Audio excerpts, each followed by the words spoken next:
Assim, em suas cartas, Paulo, servo de Jesus Cristo, mostrando agora quem ele é em Cristo. Porque hoje nós temos uma nova vida e conforto não substitui o propósito que Deus tem na sua vida. Jesus, ele nunca falou que seria fácil. Nunca. Mas quando você crê no Senhor Jesus como seu Salvador e Senhor, isso significa que Ele está entrando em sua vida para governar.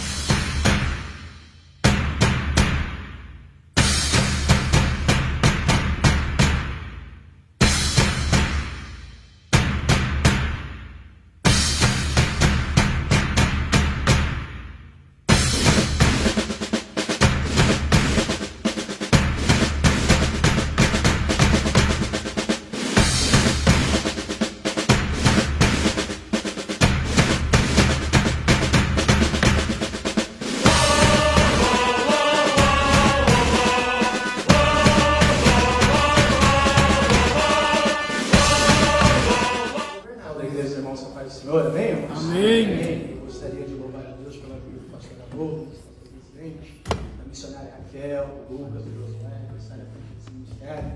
Amém. Eu gostaria de louvar a Deus também pela vida do pastor Kioshi, que não está aqui, eu não sabia, fiquei sabendo quando cheguei, né? Mas que Deus abençoe a missionária Cássia, né? O Kevin, a família toda. E eu louvo a Deus pela vida do pastor José Bueno e pela igreja Unite que está aqui acompanhando. Amém. E eu louvo a Deus também, irmãos, para terminar a vida da minha esposa, que é a minha maior intercessora. Graças a ela, estou aqui hoje nos caminhos do Senhor. Amém? E toda honra e toda glória seja para o nosso Deus. Amém? Vamos estar abrindo na Epístola de Paulo, na 2 Coríntios, capítulo 5, versículo 14. O tema desse congresso ele é maravilhoso, mas uma nova vida em Cristo ele requer responsabilidade. Amém? Todos concordam com isso? Amém? Nós temos responsabilidades. Temos uma grande responsabilidade como igreja. 2 Coríntios, capítulo 5. Eu vou ler a partir do versículo 14 até o 20. Amém, irmãos? Para a gente entender o nosso propósito. Todos acharam? Amém? Pois o amor de Cristo nos constrange, porque estamos convencidos de que um morreu por todos e logo todos morreram. E ele morreu por todos, para aqueles que vivem já não vivam mais para si mesmos, mas para aquele que por eles morreu e ressuscitou. De modo que agora em diante a ninguém mais consideramos ao ponto de vista humano, ainda que antes tenhamos considerado Cristo dessa forma. Agora já não o consideramos assim. Portanto, se alguém está em Cristo, é nova criação. As coisas antigas já passaram, e eis que surgiram coisas novas. E tudo isso provém de Deus, que nos reconciliou consigo mesmo por meio de Cristo, e nos deu o ministério da reconciliação. Ou seja, que Deus em Cristo estava reconciliando consigo mesmo, não levando em conta os nossos pecados, os pecados dos homens, e nos confiou a mensagem da reconciliação. Portanto, somos embaixadores de Cristo, como se Deus estivesse fazendo o seu apelo por nosso intermédio. Por amor a Cristo, suplicamos, reconcilie-se com Deus. Amém? Os irmãos podem estar se assentando, amém? Irmãos, o tema desse congresso, ele vai falar de um novo nascimento, ele vai falar de se tornar uma nova pessoa, ele vai falar de assumir uma identidade. E isso significa ter novas responsabilidades e novos compromissos. Eu não sei se todos, mas como eu tenho no mundo, eu acabei entendendo perfeitamente o que é ter um novo compromisso. Irmãos, é necessário falar tudo isso, eu sei que a maioria já sabe, mas quando você crê no Senhor Jesus como seu Salvador e Senhor, isso significa que Ele está entrando em sua vida para governar. Amém? E por essa ação, Jesus tem que passar a ser a pessoa mais importante da minha e da sua vida. Amém? Irmãos, entendam uma coisa, para nós nos tornarmos uma nova pessoa igual ao tema, para nós nos tornarmos uma nova criatura, é necessário ter um dom do arrependimento. Amém? Porque sem arrependimento não existe conversão, e sem arrependimento é alívio de consciência. Né? Ou seja, nós vamos usar a palavra para continuar pecando. Né? Então assim, pessoal, é somente pelo Espírito Santo que tem a capacidade e o poder de operar tal milagre na vida humana. Né? Então assim, por esse motivo o Espírito Santo não vai, se não existir a conversão, não vai existir a ação do Espírito Santo na nossa vida. É tipo assim, a pessoa diz, Deus me salvou, mas continua a viver como vivia antes, fazendo as mesmas coisas. E aí eu pergunto, Deus te salvou de quê então? Não é verdade? A palavra ela só vai te dar um alívio. Né? Então assim, irmãos, é necessário falar tudo isso para eu olhar mais para frente, tá, irmãos? Assim, E isso é tão surreal, e isso é tão forte, irmãos, prestem atenção, que o mesmo Espírito que te trouxe aqui hoje é o mesmo Espírito que ressuscitou Jesus dos mortos. E o mesmo Espírito que ressuscitou Jesus dos mortos é o mesmo Espírito que habita em mim e vocês. Isso é fantástico, irmãos. Agora, como a gente vai falar de identidade e assumir um novo caráter, uma nova vida, vamos falar um pouco da vida do apóstolo Paulo. Notem que nem quase sempre, no começo de suas cartas, o apóstolo Paulo ele já consegue definir com clareza quem ele é, qual a sua missão e qual o seu destino final. E tem tudo a ver com uma nova vida. Paulo, assim, quando Paulo diz na sua segunda carta que nós estávamos mortos em pecados e Deus nos deu vida, lá em Efésios 1, perdoe, notem que vocês foi dado vida e não cura. Porque cura é dada doente, mas agora morto, esse precisa de vida. E a palavra fala que nós estávamos mortos. Amém? E hoje nós temos acesso a essa nova vida. Irmãos, em primeiro lugar, nós vemos que a carta de Paulo, ele sempre começa a descrever algo tão fantástico que ele escreve assim, ele descreve com muita fé, assim em suas cartas. Paulo, servo de Jesus Cristo, mostrando agora quem ele é em Cristo, a nova pessoa que ele se tornou.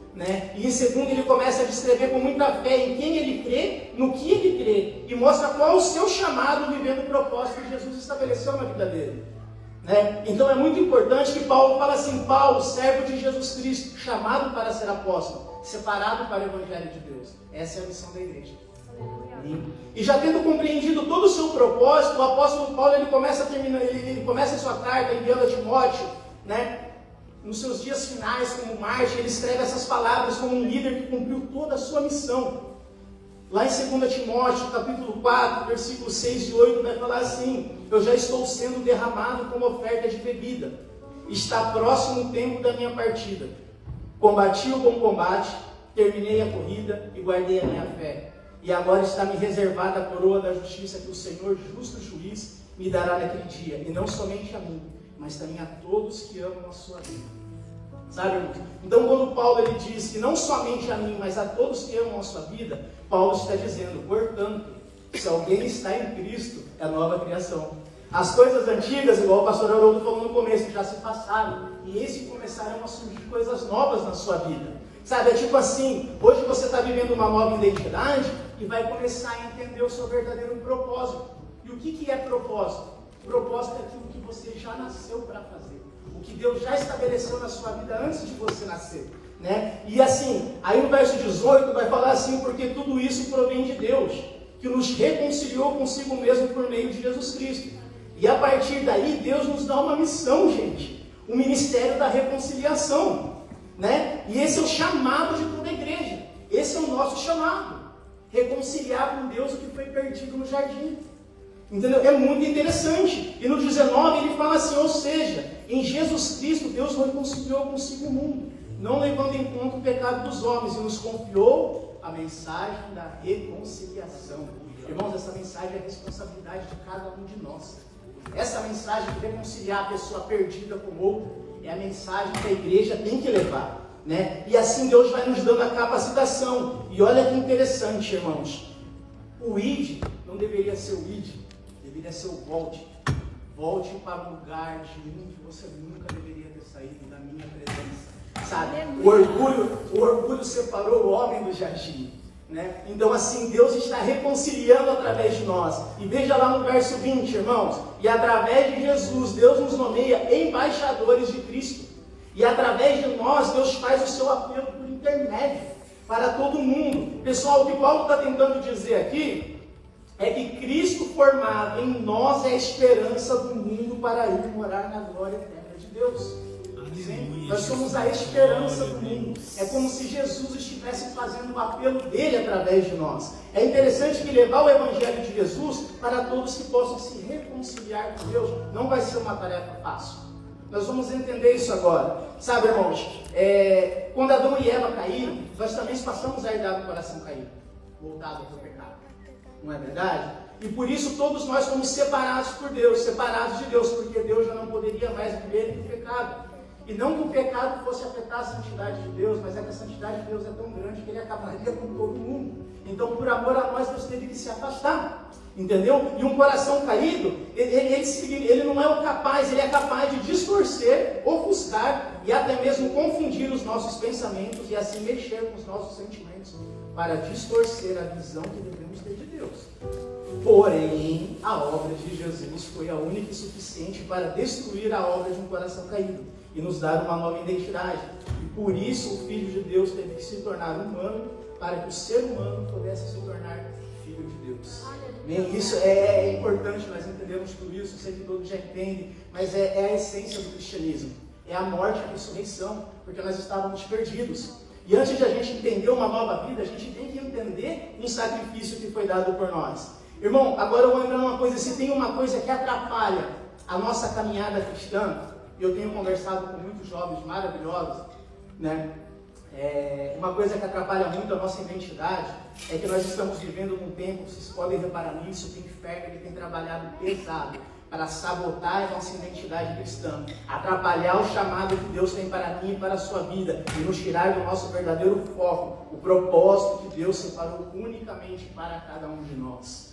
Nós estamos em um tempo, irmãos, em que o diabo e seus capangas eles têm trabalhado pesado para sobrecarregar o trabalho, tirar do nosso tempo, a fim de multiplicar o cansaço, para que nós venhamos a nos afastar do nosso verdadeiro propósito, levar a palavra de Deus. Esse é o propósito da igreja, quem convence é o Espírito Santo.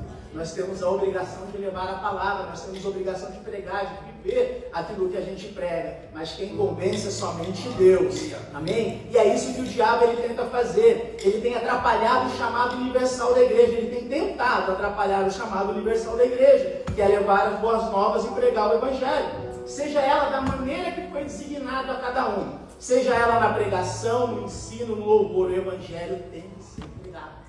Amém? Os irmãos já notaram que nós estamos vivendo num tempo onde se tem tudo, mas nem tudo está ao alcance, e nem tudo nós podemos usufruir.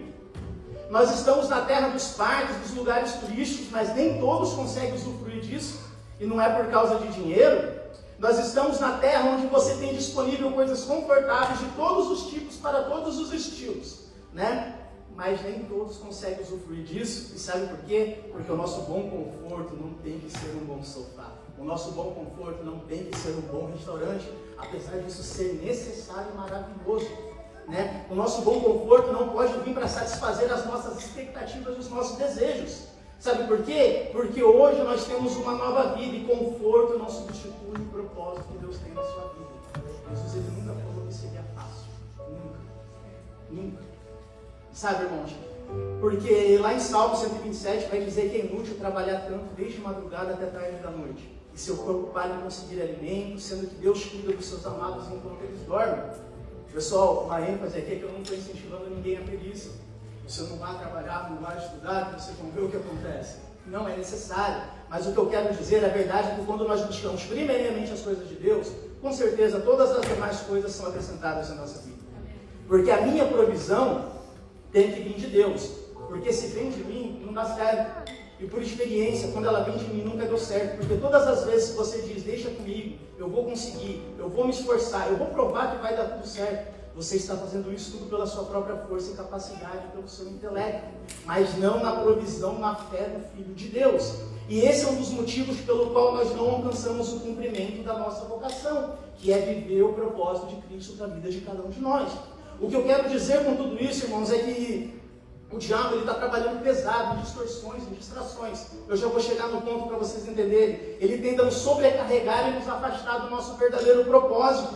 Né? O que eu quero dizer com isso é uma coisa que o pastor Sérgio Takahashi pregou lá no retiro dos jovens e tipo assim, foi tão simples, mas mexeu tanto comigo que eu tive que correr para anotar. Ele disse que ser cheio do Espírito Santo é deixar que Jesus controle todas as áreas da sua vida. E o que isso quer dizer? É viver pela plena provisão do Filho de Deus. Que Ele vai suprir as nossas coisas. É por isso que eu falei do Salmo 127. Irmãos, caminhar pela fé significa confiar todos os dias na provisão de Deus, na intervenção de Deus, no cuidado de Deus, no agir de Deus, no fluir de Deus, no mover de Deus. E tudo isso significa uma caminhada mesmo sem nós sabermos o que vai acontecer. Irmãos, eu não sei vocês, mas eu não quero passar mais tempo no deserto do que eu preciso passar. Sabe, o deserto ele é necessário, mas é ruim demais. Eu não sei se as pessoas já passaram por isso. É ruim demais, mas a gente aprende. Né? Eu não quero ficar parado 5, 10, 20 anos dentro de uma igreja, parado no mesmo lugar por ainda não ter descoberto o meu propósito. Irmãos, não saber a nossa identidade faz uma confusão tão grande na nossa mente, que às vezes por preguiça, aí que eu vou chegar no ponto, é mais fácil você copiar a identidade de outro. Por preguiça, você vai acabar copiando a identidade de outro, ao invés de entrar na intimidade com Deus e buscar o que Deus quer realmente para a sua vida. O que eu quero dizer é que é mais fácil a gente viver a identidade do outro do que tentar procurar o seu chamado. Irmãos, Deus tem um chamado para cada um aqui. Irmão, Jesus te ama. Ele tem um chamado único para cada um de nós. Aleluia, Jesus. Assim, desde que eu vi, eu só vejo jovens talentosos aqui. Sabe assim, onde eu quero chegar é que o YouTube, o Instagram e as redes sociais, eles estão no seu auge hoje. E é daí que estão saindo muitos pregadores, muitos cantores, músicos, evangelistas, que de fato são uma bênção. Mas entendam, essa identidade deles não é a sua. Amém? Eu já vou logo ao ponto. Não conhecer a sua identidade acaba fazendo você admirar a identidade de outro. Copiar a identidade de outro, irmãos, entendam isso, causa uma fadiga mental, uma fadiga espiritual, um cansaço físico, porque você não está vivendo o propósito que Deus quer que você viva. Você não está no centro da vontade de Deus, você está copiando algo por preguiça, algo que Deus não estipulou para fazer. Vocês notaram que hoje nós vivemos uma geração de jovens com uma vida emocional destruída, buscando em si nas coisas materiais o preenchimento da alma que só Jesus pode preencher? É muito difícil, irmãos, mas é a verdade. Jovens acomodados que não estão encorajados a enfrentar a adversidade de uma vida cristã. As adversidades que uma vida cristã causa, e não é fácil. Gente, eu não estou desanimando ninguém, vai ficar bom mais para frente, irmão. Mas é difícil, irmãos, eu estou falando que eu vivi um pouco tempo de experiência, mas é maravilhoso viver tudo isso. Porque você vê a glória de Deus se manifestar na sua vida. Aleluia, você começa Jesus. A ter experiências Glória com Deus. a Deus. Você começa a acreditar que na dificuldade, hoje eu já não corro mais para outra pessoa, a não ser a Deus em joelho, quando alguma intimidade está vindo. Isso é maravilhoso, intimidade com Deus, e é isso que a diversidade traz, gente. É maravilhoso isso. Né? Irmãos, Deus ele revela o chamado, o propósito, mas o processo ninguém sabe. Por isso que é doloroso, por isso que é difícil. Eu tenho um chamado, eu sou músico, sou pregador, eu sou missionário, eu sou evangelista. Mas o processo que vocês passam para chegar na perfeição, ninguém sabe, é só Deus. Sabe, irmãos, é interessante porque assim, Deus mostrou para Pedro que ele seria um pescador de homens, mas não mostrou o processo que seria. Deus mostrou para José que ele governaria a sua família, mas não mostrou o processo das prisões, abandono, momentos de silêncio. Ele não mostrou. Existe um provérbio oriental que vai dizer assim, irmãos: homens fortes criam tempos fáceis, e tempos fáceis criam homens fracos, e homens fracos criam tempos difíceis, e tempos difíceis criam homens fortes. É um ciclo. Você já viu um herdeiro que perdeu toda a sua fortuna do seu pai porque nunca aprendeu a administrar a riqueza com o pai? Isso não é uma regra, porque às vezes os pais são uma bênção, os pais são cristãos e o exemplo para a sociedade, mas o filho não está nem aí porque ele recebeu de Deus. Quando seus pais têm alcançado já seu objetivo na fé, para ele fica mais cômodo olhar para tudo isso. Vocês que estão aqui há mais tempo do que eu nessa vida, vocês já viram algum herdeiro jogar o seu ministério todo fora? O ministério de cura, de ensino, de milagre, de louvor, o ministério de evangelismo, porque recebeu algo de Deus, mas era tudo tão confortável para ele que a ausência de lutas e crises e processos não deixaram o seu caráter cristão ser forjado. Né? Porque uma nova vida com Cristo com certeza vai nos levar a caminhos de adversidade que nós não queremos. Não é verdade? Irmãos, quando Jesus perguntava para o cego: você quer ver? Que pergunta óbvia? Não é óbvio. Vai perguntar para o cego: você quer enxergar? Claro que eu quero. Mas tem muita coisa por trás de tudo isso. Quando Jesus pergunta para o cego: você quer voltar a ver? Sim, mas a intenção de Jesus, você está disposto a largar tudo? Porque você não vai poder mais mendigar, você não vai poder mais pedir esmola fácil, você vai ter que trabalhar, sua vida vai mudar. Só que algo maravilhoso vai acontecer na sua vida, mas existe uma renúncia, existe um processo. Você tem certeza que você quer essa nova vida? Entendeu, irmãos? Por isso que a gente vê, não é fácil, e Jesus nos dá esse alerta. Olha só em João 16, lá 33, neste mundo vocês terão aflições, mas assim, continuem e tenham ânimo, porque Jesus já venceu o mundo. Entendeu? Então é maravilhoso, sabe, irmão? irmãos? Então isso quer dizer que tomar a decisão certa e se posicionar faz toda a diferença. Irmãos, vejam Daniel quando tomou uma decisão certa e se posicionou no meio de uma geração que era idólatra e totalmente prostituída por todos os tipos de manjares, por todos os tipos de bruxaria, idolatria, feitiçaria, ocultismo. Daniel ele decidiu ser fiel a Deus e passou por todos os tipos de provações. Olha que interessante a Babilônia. Eles tentaram colocar novas vestimentas, novas gírias, nova literatura. De fato, eles conseguiram colocar tudo isso no exterior de Daniel. Mas o que eles não conseguiram mexer foi no interior, que foi algo que Deus colocou no coração dele. Então, assim, é tão grandioso que através de 4 jovens, Deus fez o nome deles ser glorificado para nações. Aleluia. Esse é o Deus que nós servimos. Mas para isso ele teve posicionamento, cumprimento de chamado e fidelidade. Irmão, ser fiel é algo tão maravilhoso que se nós prestarmos atenção, fidelidade ela não pode ser imposta. A fidelidade ela não pode ser obrigada. A fidelidade ela tem que ser por uma decisão sua. Sabe, irmãos, assim, entendam algo, nós somos livres para tomar as nossas decisões, mas nós somos reféns das consequências. Nós podemos tomar todo tipo de decisões, mas toda decisão ela vai ter uma consequência. Eu imagino que ninguém te obrigou a vir aqui hoje. Foi você que decidiu ser fiel a Jesus. Foram vocês que decidiram estar aqui hoje. Verdade? Foram vocês que decidiram ser fiel ao ministério, fiel aos seus pastores, fiel aos seus líderes, fiel aos seus amigos. Foi você que decidiu ser fiel. Porque se você veio obrigado, provavelmente você não está sendo fiel em alguma coisa. E é por isso que quando você decide ser fiel a Deus, existe uma série de problemas, porque o inferno ele trabalha pesado nisso. Vamos sobrecarregar essa pessoa. Ela não pode descobrir o propósito dela, ela não pode descobrir o chamado. Porque se ela descobrir, acabou, gente. E é por isso que quando você decide ser fiel a Deus, acontecem essas coisas. Mas como nós acabamos de ver, nós aprendemos que as provações elas nos ajudam a forjar o nosso caráter cristão. Então não tenham medo das dificuldades que elas vão vir. Entendeu, irmãos? Não tenham medo. Uma outra coisa sobre a fidelidade, isso é muito interessante, que você só consegue ser fiel para aquilo que é o seu foco. Você só consegue ser fiel a quem você gosta. É muito difícil você ser fiel a algo que não te interessa, a algo que não te traz prazer. Não é verdade? E é por isso que as provações, elas fazem isso com a gente. Elas tentam mostrar esse lado carnal da gente. E é muito importante, não tem como você provar que é fiel sem provações, sejam elas as internas ou as externas. E isso tem muito a ver com o nosso caráter, gente, porque a gente não precisa provar nada para Deus.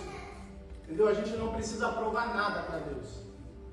Deus ele permite tudo isso para a gente entender o quanto nós somos falhos, o quanto nós precisamos mudar, né? Seja elas nas externas e nas internas. Né? O que é essa aprovação de caráter? O seu caráter é quando você está sozinho, quando ninguém está te olhando, quando você está no seu quarto.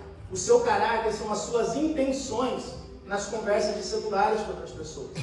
O seu caráter é o tipo de foto que você posta na internet. É verdade. O seu caráter são as suas atitudes com pessoas que não lhe trazem benefício nenhum. Isso é você ter um caráter. Sabe, o seu caráter transparece da onde você tira sabedoria para tratar as ações da sua vida. Sabe, irmãos? Então não é fácil. Irmãos, temos que entender que a ausência de adversidades ela vai causar comodidade na nossa vida. E não vai deixar que o nosso caráter seja forjado. Porque não tem como você trabalhar na obra de Deus com um caráter fraco. Porque vão vir dificuldades, né? Vão vir lutas. E eu não sei vocês, mas eu não vejo aqui um público de ouvintes. Eu me recuso a ver isso. Eu vejo futuros pastores, professores, pregadores da palavra de Deus. Eu vejo verdadeiros músicos, missionários, líderes, cantores, capacitados pelo Espírito Santo. Eu vejo tudo isso, amor. E é muito importante nós reconhecermos a nossa identidade e deixar Deus forjar o nosso caráter. Suportar a unção que vai ser derramada sobre nós. Porque não tem como Deus derramar uma unção se você não tem um caráter para suportar essa unção de Deus. Sabe, irmãos? Não tem como. São culturas do mundo. Olha só, irmãos, estamos vivendo no meio de uma geração que vem se levantando com tanta fúria, que vem se levantando com tanta raiva sobre o que diz respeito à Bíblia, que são culturas que, enquanto muito pensam em divórcio, nós pensamos em alianças eternas. Sabe, irmãos? E casamento é uma coisa tão séria que Jesus compara a sua volta com o casamento. O noivo vai voltar para buscar o noivo. Sabe? É tão interessante que enquanto muitos estão brigando por gêneros, pelos gêneros dos seus filhos, nós cremos que os gêneros já foram estabelecidos no começo de tudo. Sabe? Então assim, enquanto muitos estão preocupados em causar contendas, brigas e divisões, nós cremos que em Jesus existe uma paz que excede todo o conhecimento humano. Sabe? E nós precisamos tomar uma posição. Nós precisamos entender qual é o despertamento que Deus quer para essa geração. Qual é o despertamento que Deus precisa para a nossa vida. Nós precisamos clamar: Pai, tira de mim toda a cultura que não é tua. Tira de mim toda a vontade que não é tua. Tira de mim todo o preconceito. Tira de mim toda a injustiça. Me ensina a ser misericordioso. Pai, me ajuda, tira o meu cansaço, a minha distração, para que eu possa ser luz para essa geração. Pai, eu quero ser como um farol que brilha na escuridão. Eu quero ser um canal de bênção na minha geração. Eu quero fazer a diferença onde o Senhor me colocar. Na minha casa, para a minha família, seja na escola, no trabalho, dentro da igreja, aonde o Senhor me colocar. Eu quero fazer a diferença em nome de Jesus. E eu quero fazer essa diferença. Eu sei que todos vocês querem. Mas entendam o seu propósito.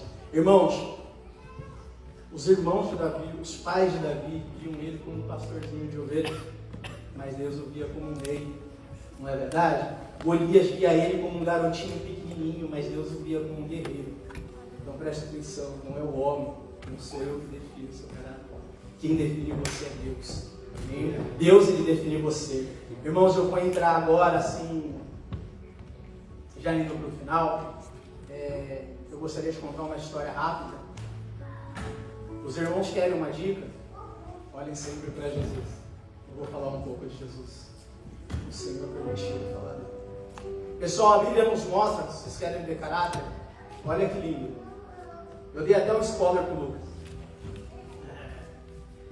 A gente estava conversando e a Bíblia ela vai nos mostrar que Jesus ele já tinha a plena convicção de quem ele era já logo na infância. Sabe? Jesus já sabia como seria o começo, o processo doloroso e o fim, mas ele saberia que valeria a pena. Vejam que Jesus ele passou por um processo desde criança. E é por isso que os processos no meio do caminho não roubam a paz de quem sabe nas mãos de quem está a sua história.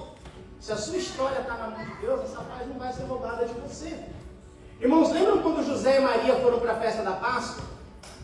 Quando Jesus tinha acabado de completar 12 anos de idade, mas na volta para casa algo inusitado acontece, eles esquecem Jesus. Assim a gente brinca, mas provavelmente as caravanas voltavam com famílias, então eles estavam entrosados, mas depois de 3 dias eles foram dar conta que Jesus não estava ali no meio. E a palavra fala que quando eles voltam para Jerusalém, onde eles encontram Jesus? No templo. Eles encontram Jesus no templo de Deus, entre os mestres, entre os escribas, ouvindo-os e fazendo-lhes perguntas com apenas 12 anos de idade. Sabe o que isso quer dizer? Que Jesus com apenas 12 anos de idade já sabia qual era a sua missão, a sua função, ele já sabia o seu caráter, ele já sabia a sua identidade. Sabe, irmãos? Então é tão interessante que Jesus com 12 anos de idade, ele já sabia tudo isso. E ele chega para a mãe dele e para o pai dele e fala assim: por que vocês estavam me procurando? Não sabiam que eu deveria estar na casa de meu pai? Em Lucas 2:49, no versículo 50 fala isso. Que aí Jesus, mas eles não compreendiam que Jesus está falando de você. Na casa do pai de quem? Seu pai e sua mãe estão aqui. Sabe, irmãos? Então isso é tão interessante que o ministério de Jesus todo foi sofrido. Só que depois dos 12 ou 30 anos nós vemos que Jesus parece que viveu no anonimato, porque a palavra não fala mais nesse tempo. Mas em Lucas 40 a Bíblia diz que Jesus crescia em estatura humana e se fortalecia. A Bíblia também fala que Jesus se enchia de sabedoria. Com certeza Jesus estudava minuciosamente a todo tempo e momento a palavra de Deus, e a palavra fala que a graça de Deus estava sobre ele. Mas é aí que chega a hora, quando Jesus completa 30 anos de idade, ele vai para o Rio Jordão. E quem que estava lá no Rio Jordão? A mesma criança batizando que sentiu a presença do Filho de Deus, mas não viu Jesus. A mesma pessoa. Era aquele menino que no ventre da sua mãe Isabel, sem vê-lo, sente a presença do Salvador do mundo. João sente a unção do Filho de Deus quando recebe uma visita de Maria, que também estava com Jesus, com Jesus em sua barriga. Irmãos, eu brinco que é muito provável que João Batista foi batizado no Espírito Santo ali dentro da barriga da mãe dele, porque Isabel se encheu de graça, se encheu de cântico, com a presença do Filho de Deus. E quase 30 anos se passaram, e João está batizando no Rio Jordão.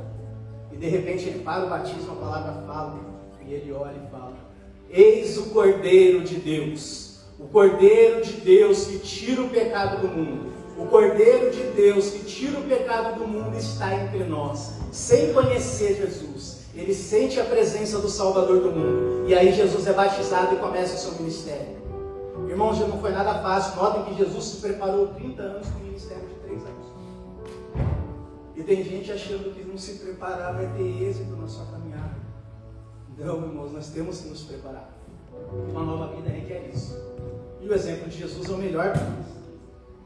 E logo em seguida, depois de ter sido conduzido ao deserto pelo Espírito Santo para ser provado, Jesus começa a pregar as boas novas. Em uma sinagoga onde cita o profeta Isaías: o Espírito do Senhor está sobre mim, porque Ele me ungiu para pregar as boas novas. Ele me enviou para proclamar a liberdade aos presos, recuperação de vista aos cegos, para libertar os oprimidos e proclamar o ano da graça. Irmãos, isso é tão diferente do texto, não é nada diferente do texto que nós lemos, porque aqui Jesus, lá no final, quando Jesus estava para subir aos céus, ele deixa a mesma mensagem, Não saiam de Jerusalém, mas esperem na promessa que virá do alto. Com isso, estes sinais os acompanharão. Irmãos, nós temos que entender isso. Jesus nos deixou presentes, autoridade, Jesus nos deixou dons. Expulsarão demônios, falarão novas línguas, pegarão em serpentes, e se beberem algum veneno mortal, não lhes fará mal nenhum. Imporarão a mão sobre os doentes e esses serão curados. É isso que nós temos que buscar na nossa geração: cura, libertação para as pessoas. Esse é o chamado da igreja. E isso, meus irmãos, são promessas do próprio Senhor Jesus. Irmãos, se nós formos ver a vida de Jesus, ele foi perseguido desde criança. Desde quando Herodes queria matar todas as crianças, ele já começou a ser perseguido. E quando nós vemos que toda vez que tentavam matar Jesus, um anjo ia e avisava José: vai para o Egito, sai do Egito. E se nós formos falar de caráter também, olha só de José. É tão interessante que o caráter de José, ele imagina que a sua mulher nunca teve relações com ela. Ela chegou: olha, eu estou grávida.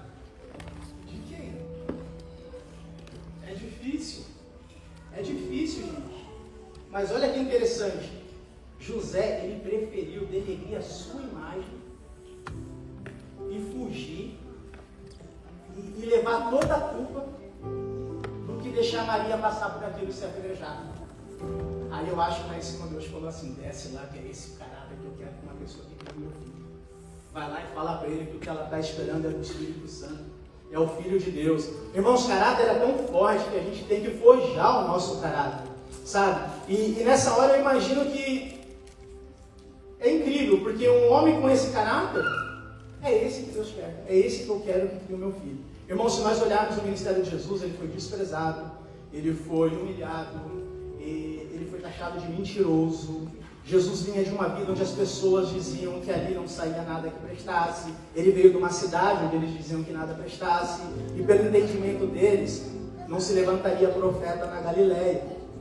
E o Cristo não poderia vir de lá, teria que vir da tribo de Judá. Mas Jesus, ele veio justamente para quebrar todos esses paradigmas. Notem que na época que Jesus vivia, todos viviam numa religiosidade morta. Notem que antes de Jesus, os cultos eles continuavam a mesma coisa.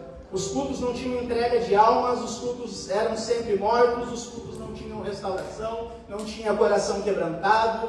Mas com Jesus era diferente. Onde Jesus entrava, casamento era restaurado. Onde Jesus entrava, cego via, coxo levantava, morto ressuscitava. Irmãos, é tão incrível que justamente da onde o mundo vê pobreza, deficiência, dificuldade, é que Jesus levanta. Jesus cura, Jesus restaura, Jesus exalta para levar a palavra de Deus. Nunca é para vocês. Foi cantado em todos os louvores. Usa-me, faz de mim, não é para mim, é para o Senhor. Em João 8 vai dizer que depois de muita discussão, olha que convicção do seu caráter, todos discutiam com Jesus lá em João capítulo 8, vai falar que ele discutia e eles falavam que ele não podia dar testemunho de si mesmo. Jesus falava assim, não, mas o meu testemunho é válido porque eu sei de onde eu vim, eu sei para onde eu vou. Só que os fariseus eles não aceitavam isso.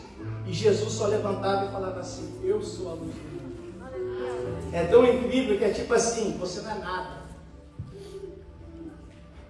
Você é mentiroso. Você não é filho de Deus, você é pobre. Você veio de Nazareno, então que chamavam ele de Nazareno. E Jesus falava assim, eu sou a luz do mundo. É incrível, irmão, ninguém tem a capacidade de roubar o propósito e chamar que Deus tem para a vida de cada um de vocês. Sabe, irmãos? E a Galileia, para os irmãos entenderem, é um lugar tão precário que de toda aquela região, o número de analfabetos, quanto ao conhecimento da lei, superava as demais regiões. E não foi por ali que Jesus levantou o time de vencedores dele? Era ex-pescador bruto, era agricultor analfabeto, era ex-prostituta, pessoas que aos olhos da sociedade não tinham condições para viver. Mas em Jesus essas pessoas foram restauradas, reintegradas na sociedade como uma missão de levar o Evangelho. É isso que Jesus faz na nossa vida. Foi isso que Jesus fez na minha vida. Sabe, irmãos, é muito interessante, eu já vou caminhando para o final.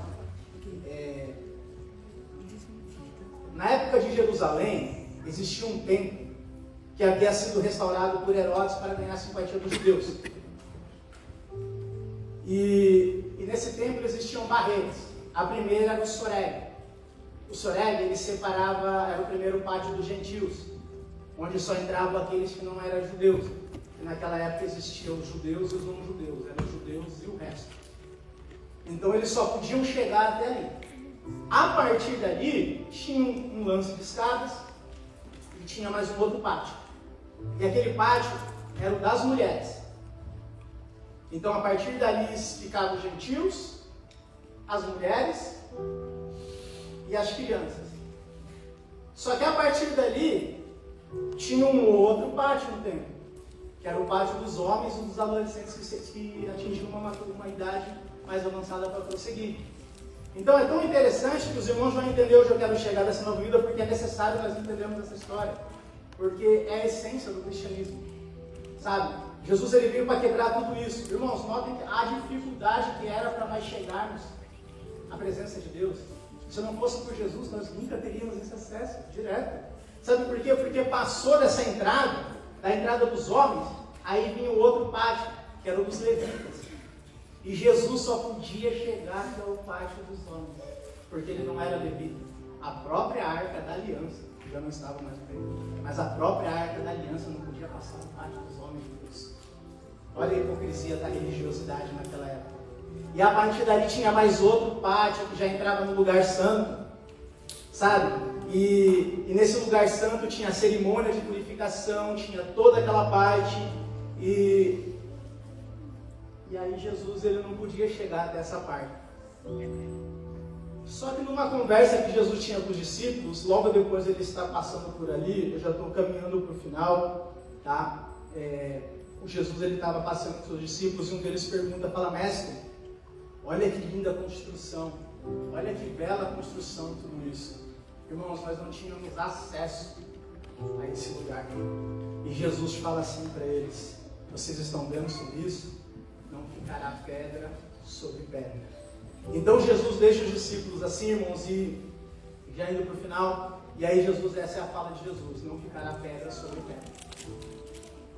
E para passar do lugar santo ao lugar santíssimo, tinha um véu, que era uma parede de pano, e essa parede ficava o santo do santo, e ali só podia passar mais uma pessoa, que era o sumo sacerdote, que era escolhido, para a gente ter esse acesso à presença de Deus. Só que essa cena, ela representa algo tão importante, porque Jesus ele fala que isso iria acabar. Né? Isso iria acabar, todo esse preconceito, tudo isso. E E logo depois disso, irmãos, mais à frente a gente vê a ceia sendo estipulada. Jesus, depois dele ter ceado, ele diz aos seus discípulos: vamos para o monte orar. Naquele momento, Jesus em particular, ele chama para si, irmãos, assim, diante dos seus amigos mais íntimos, era Pedro, Tiago e João. Assim, para os irmãos entenderem rápido, salvação, ela é para todos. A salvação, ela é para todos. Jesus não faz acepção de ninguém para a salvação. Mas intimidade com Jesus não é para todos. Porque intimidade exige renúncia, existe tempo, existe vontade de estar com Ele. Sabe, irmãos? Então Jesus, ele deixa esses discípulos, só que aí ele vai mais à frente e ele deixa esses discípulos e vai orar. Irmãos, onde eu quero chegar é que existe um preço que foi pago para a gente ter uma nova vida. Não é só simplesmente nós falar, eu tenho uma nova vida hoje. Existe uma história. Não foi dado só sangue, foi dado um filho amado em nosso favor. Então nós temos que entender que esse processo ele foi doloroso, ele é difícil, sabe? Então quando Jesus ele termina a Santa Ceia, ele vai orar, a palavra fala que Jesus ele se afasta dos discípulos e ele começa a orar e ele começa a clamar para o único que pode livrá-lo daquele lugar. E ele ora e chora, ora e chora, ora e chora e diz: Pai, se possível, afasta de mim esse cálice sem que eu beba, mas contudo que seja feita a tua vontade. Irmãos, essa cena ela não representa a fraqueza de Jesus. Jamais vai representar a fraqueza de Jesus, sabe? Mas por outro lado, é como se Jesus ele fosse blindado por dentro, porque a fraqueza e a angústia atingia fora o físico, mas o interior não entrava nada. A palavra fala que Jesus nada pecou, sabe? Era um amor, era uma unção do Espírito Santo tão grande que nada entrava no coração dele. E Jesus, a primeira vez, fica angustiado em sua oração. Imaginem o tamanho da luta espiritual que Jesus estava travando naquele momento. E depois disso, vem um anjo e conforta Jesus e ele continua a orar. Só que depois ele começa a orar e a oração começa a ficar mais intensa. A oração ela começa a ficar com angústia. E a angústia e a dor começam a fazer seus vasos sanguíneos se romperem.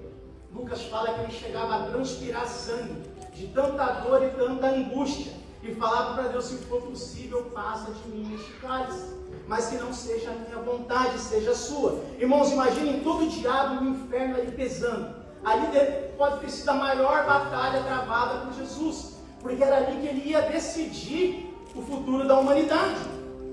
Só depois da terceira oração, Jesus volta convicto. Notem que quando ele chega com autoridade. É interessante isso. Ele já volta contra Tiago, Pedro e João dormindo, levanta. Já vem aí quem me trai. E aí entra Judas. Irmãos, nós temos que aprender uma coisa. Quando Jesus chamou Judas de amigo que faz aqui, Jesus não estava sendo falso nem sarcástico. Muito pelo contrário. Jesus nos mostra que pela atitude das pessoas, ele não mudou o seu caráter, a sua essência que é amor. Ou seja, a falta de caráter de Judas não mudou o caráter de Jesus. Então não deixe que a falta de caráter das pessoas mudem a sua maneira de agir com as pessoas. Sabe? E é a partir daí que Jesus é levado para o Sinédrio. Note que Jesus ele vai com confiança na vida. Até Herodes, Pilatos, eles ficaram em desespero. O que eu faço com esse homem? Mas Jesus estava pleno, ele não abria a boca, ele não falava nada. Ele seguia a missão que ele tinha que cumprir. Sabe, é uma vida dolorosa, mas é uma vida prazerosa, porque nós sabemos o final, nós sabemos para onde a gente vai. Sabe, dali Jesus ele foi espancado por cunhos humanos, ele foi agressivamente chicoteado, Jesus ele foi escarnecido, ele levou um enorme cruz debaixo de chicotadas, sem contar o calor terrível que consumia a sua energia. E essa caminhada, já judiado pelas dores físicas e as câimbras que davam pelos seus ferimentos e pela exaustão física, faziam que Jesus começasse a parar pelo caminho. Sabe, Jesus ele era insultado, agredido, impressionado, a desistir a todo momento. Você não é filho de Deus? Pede para Ele. Notem, irmãos, que os discípulos eles não sofreram mais que Jesus. Porque os discípulos passaram uma vida sofrendo. Jesus ele tinha que passar aquele momento. Então, na verdade, o cálice, afasta-se do impossível, era que Jesus, em essência, sendo ele o amado do Pai, o Pai viraria o rosto dele. Sabe, irmãos? Era a consciência de que Jesus, sendo ele bendito eternamente, ele seria feito maldição por nós. e que mesmo ele sendo santo, santo, santo, ele levaria o peso dos nossos pecados por salvar a nossa vida, e toda a ira de Deus cairia sobre ele. A palavra que diz, Isaías 53 vai dizer que toda iniquidade do mundo era lançada sobre ele. A palavra diz que nele não havia beleza nem formosura, em seu rosto nada do que havia nele nos atraía. Ele foi desprezado, ele foi rejeitado por aqueles que ele veio salvar. A palavra vai dizer que nós éramos como ovelhas perdidas que tomavam seu próprio rumo. E por causa disso, toda a ira de Deus que era para cair sobre mim e sobre você foi lançada sobre Jesus. A palavra ainda diz que ele não abriu a sua boca diante da morte. E que toda a nossa culpa Deus fez cair sobre ele. E ele foi transpassado e agradou a Deus moê-lo por nossas transgressões. Sabe, irmãos, ele foi esmagado por causa das nossas iniquidades. Mas o castigo que estava sobre ele trouxe paz. E pelas suas pisaduras nós fomos curados. E hoje nós temos vida. Sabe, irmãos, eu vou terminar por aqui no último suspiro de vida. Depois de tudo isso, Jesus se entrega a Deus e diz, depois de tudo isso que ele tinha passado, depois de toda essa dor, ele olha para a cruz e fala, Pai, eu te entrego o meu espírito. E num brado bem alto, Jesus diz, Tetelestai, está pago. A partir de hoje ninguém deve mais nada. Hoje já não existe mais nenhuma dívida.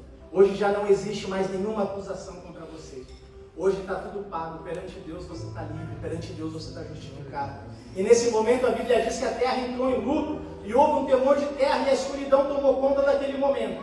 E aquele véu que separava o santo do santo foi rasgado. Sabe, hoje nós temos acesso à presença de Deus. Hoje nós temos acesso direto com Deus. Portanto, meus irmãos, dê valor para a sua nova vida. Pois não foi com sangue que você foi justificado. Não foi só com sangue, mas houve a entrega de um filho. E hoje ele vive, vive, vive. Jesus venceu, irmãos. Jesus venceu as trevas. Portanto, se alguém está em Cristo, nova criação é. As coisas antigas já passaram e eis que surgirão coisas novas na sua vida. Amém, irmãos? Eu agradeço a oportunidade. Glória a Deus. Aleluia, Jesus. Irmãos, existe alguém aqui que não aceitou Jesus ainda, não reconheceu? Existe alguém aqui que quer entregar a sua vida para Jesus? Eu vou contar um testemunho rápido. Eu, quando entreguei a minha vida para Jesus, faz 8 anos agora, né, meu irmão? 8 anos. Quando a pessoa fez o apelo para mim, a minha esposa ela ia se reconciliar. Eu não sabia nem o que era se reconciliar, mas eu estava com tanto medo de ficar no meio do pessoal, que eu falei para ela assim, você vai? Ela, eu vou, chorando. Eu falei, eu vou com você. Eu vou ficar aqui sozinho, não. E eu fui com ela. E aí, quando colocaram as mãos sobre minha cabeça, começaram a orar, eu abri o olho, desconfiado, o que se deu? E depois todo mundo me tratava bem, era sorriso, e eu achava crente falso, como é que sorriso é isso? Aqui não é assim. É verdade. Mas, irmãos, e eu lembro que o meu antigo pastor, ele falava assim, não, irmãos, a pessoa quando aceita Jesus, ela vem chorando, ela vem quebrantada, e eu ficava olhando, eu não fui desse jeito. Mas, irmãos, isso não é uma regra. Depois que eu aceitei, eu comecei a ser discipulado, e começaram a me ensinar a palavra, a explicar para mim e para minha esposa, eu aceito isso. E hoje eu me entrego de verdade. Sabe, irmãos, foi a coisa mais maravilhosa na minha vida, que a minha vida virou do avesso, mas a paz desse dia. Eu e minha esposa, a gente veio com uma dívida tão grande, mas eu conseguia dormir com a minha cabeça. A gente veio de um lugar muito dolorido, a gente sofreu muito, sabe? E aí eu comecei a ter experiências com Deus, é muito importante isso. E eu simplesmente fui levado por isso. E se tem alguém aqui que quer entregar a sua vida para Jesus, eu falo com toda certeza, é a melhor decisão da sua vida, sabe? E não só se entregar, mas se reconciliar com alguém, sabe? Amém, irmãos? Os jovens que vão louvar, podem se preparar. Se alguém quiser entregar a sua vida, se alguém quiser se reconciliar com Jesus, se tem alguém aqui, todos são cristãos? Meu primo? É da minha. Aleluia. Glória a Deus. Aleluia, Jesus. Glória a Deus. Aleluia.